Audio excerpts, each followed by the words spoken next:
Sa mga OFW na pabalik sa ibang bansa as balik manggagawa, huwag niyong kalimutan itanong sa inyong check-in counter staff ang inyong terminal fee cash refund, Mapanaiya man or Clark International Airport.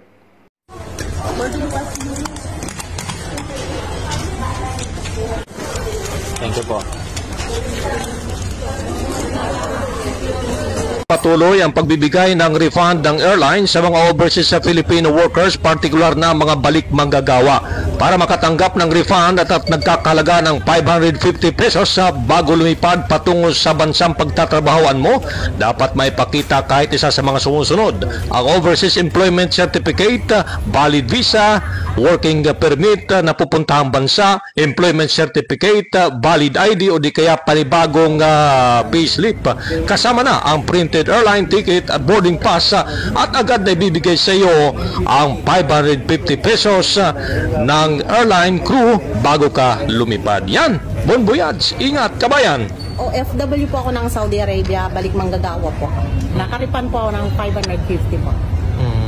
Sino ang bumili ng ticket niyo? Amo ko po. Back and forth po, amo ko po. Libre. Ngunit sa kabila ng napakaraming OFW na nakatanggap na ng kanilang terminal fee cash refund, ay marami rin tayong natatanggap na reklamo tungkol sa Cebu Pacific na hindi daw nagbibigay ng cash refund. At sinasabi daw sa kanila na online na at ipapasok sa GCash. Ngunit matagal na raw sila naghihintay pero wala pa rin pumapasok sa GCash nila. At karamihan din sa mga OFW ay walang GCash. Para naman sa Cebu Pacific, bakit hindi nyo lang po ibigay sa mga OFW na cash sa airport kagaya ng ginagawa ng mga ibang airlines?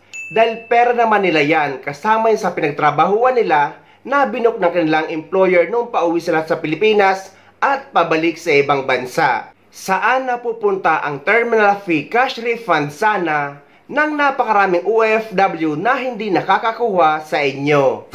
Buti pa ang Emirates Airlines at ang Philippine Airlines ay cash na binibigay sa NAIA at sa Clark.